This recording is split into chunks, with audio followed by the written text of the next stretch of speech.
अपना बहन अपना दादी से सीखले बानी जो माई बहन के कई गाना सुन ले बा गावेला एने से तने हाथ उठा के बताई था। अबे लोग शर्माता सोचता कि बाप रे बाप हाथ उठैनी तो फोटो आ जाए। सारा लोग हाथ उठा ले। ये परम सौभाग्य है। जान लीजिए आप माँ के जगराते में हैं, अगर आपका हाथ उठता है आपकी उपस्थिति भगवती के सामने होता है तो ये बहुत बड़ी कृपा की बात है।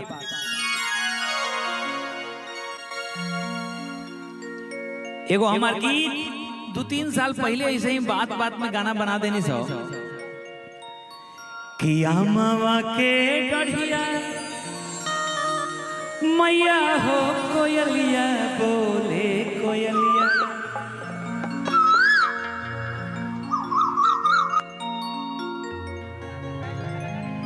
एक तालियां पहले बजाइए क्यों, और उसके बाद हम पूछेंगे। पहले ताली बजाइए। अब आप पूछिए कि ये ताली हम क्यों बजवा रहे हैं। पूछिए।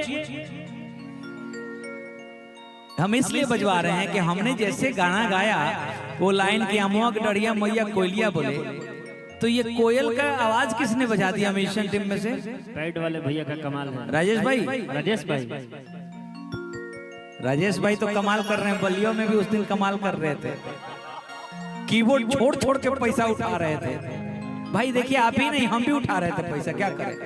लोगों ने इतना पैसा फेंका ही कि वो तो लक्ष्मी है ना, उनका तो आदर करना होगा। बलिया लबा तो भी ट्रेंडिंग में बा। अच्छा फिर से बजाइएगा तो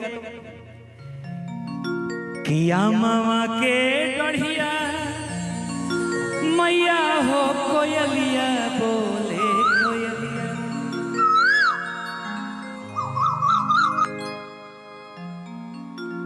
बोलिया सुहावा लागे कोयलिया निमिया के डढ़िया अरे मैया हो चुचुहिया बोले चुचुहिया। बोलिया सुहावा लागे चुचुहिया। ई गाना के जन धुन बनू कन्यादान के धुन पर बाटे, तो थोड़ा सा आदमी के इमोशनल करेला, एक धुन अपना तरफ इमोशन के तरफ खींचेला। लेकिन हम दूसरा के हिस्सा में से गावत नहीं। पूनम शर्मा जी बैठी हुई हैं और गलती से 2 एंकरों के बीच में हमारे भाई तो एंकर नहीं लगता है, वो तो यहीं के हैं, आप यहाँ के रहने वाले हैं।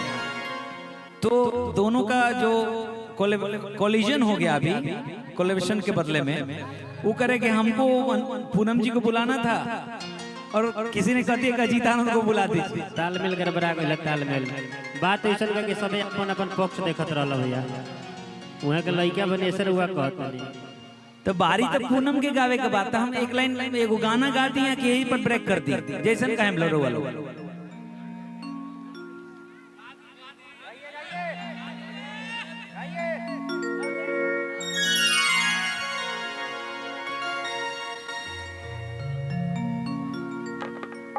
हाँ ठीक ठीक ठीक।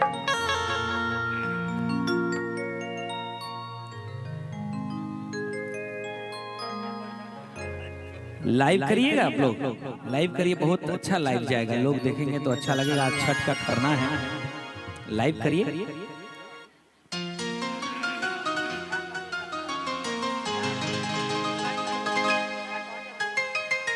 और हम चाहम भैया कि म्यूजिक लेके आइए तब जाके आनंद आएगा। और दीपचंदी में गाना कि कहां से आवे लाया जन बाजन अरे कहवा में बाजे लहे कहवा से आवे। इसी को गाऊंगा। म्यूजिक लेके आते हैं, लोगों का जयकारा आएगा। फेसबुक पर देखने वाले हमारे सभी परिवार के सदस्यों को छठ की बहुत बहुत शुभकामनाएं। बोली बोली छठी मैया की।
लोग के कर पूजन करे कहवा से आवेली परवैतिन लोग के कर पूजन करे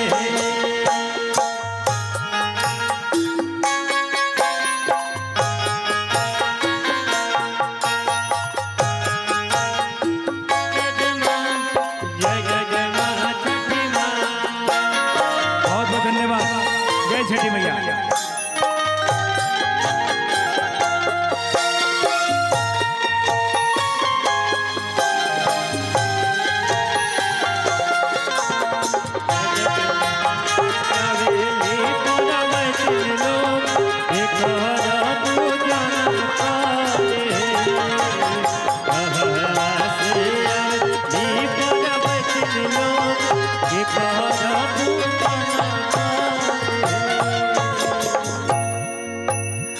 छपरा से आवे लाया जन बाजन सिवाने में बाजे छपरा से आवे लाया जन बाजन सिवानो में बाजे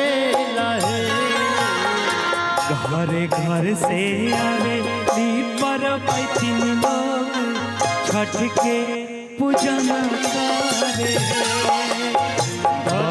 घर से आवेली परवैतिन लोग छठी के पूजन करे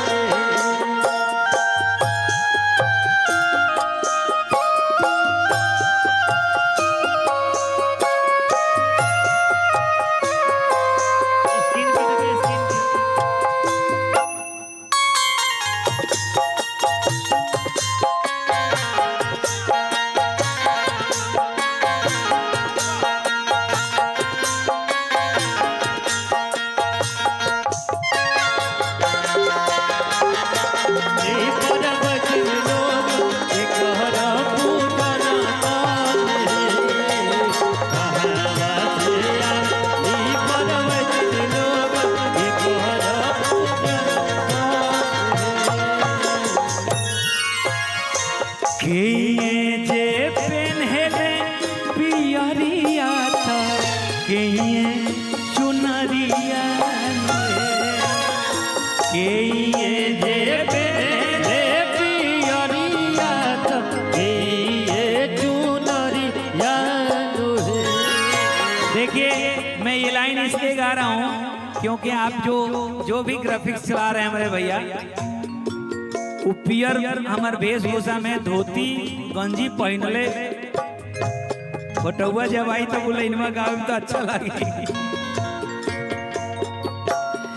के जे पेन्हले पियरिया तो के चुनरिया नुहे के जे पेन्हले पियरिया तो के चुनरिया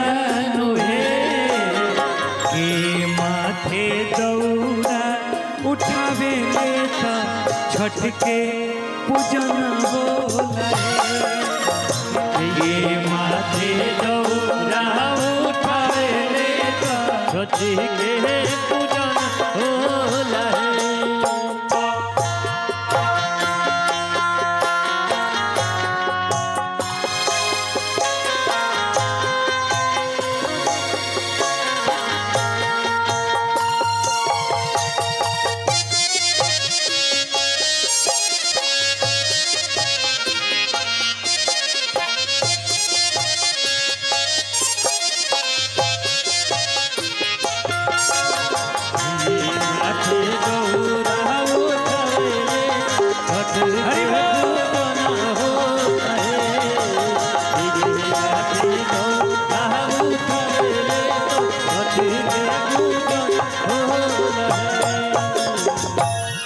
छोटी कन्या के द्वारा ये देखिए आशीर्वाद लोगों की तरफ से आ रहे हैं हमारी दीदी की तरफ से छोटी कन्या की तरफ से बहुत बहुत धन्यवाद। बाबा जे पेन्हले पियरिया था अम्मा चुनरिया नुहे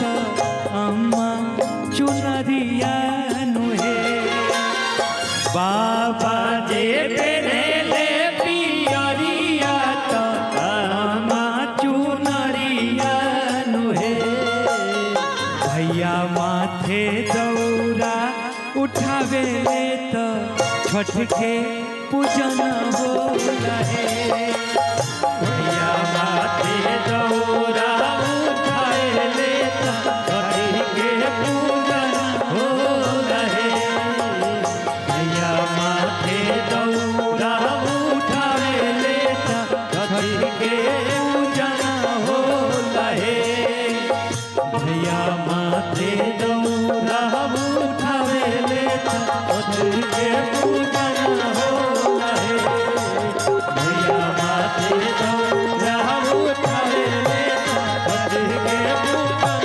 हो रहे कि भैया माथे दौरा उठावे लेता अरे छठ के पूजन हो बोल बोली छठी भैया की हमारे सभी भैया की हमारे सामने बैठे हुए हमारे सभी मैया की देखी वहां के जो सेनूर कैले बने वो बैठल बनी देखी वहां के हमने की बहिना वो बहिना के जो सेनूर बा ये छठ के सेनूर हो छठ का सेनूर ऐसे ही होता है अगर छठ के सेनूर नाक से ना भोई तो फिर परंपरा के पालन नहीं के हो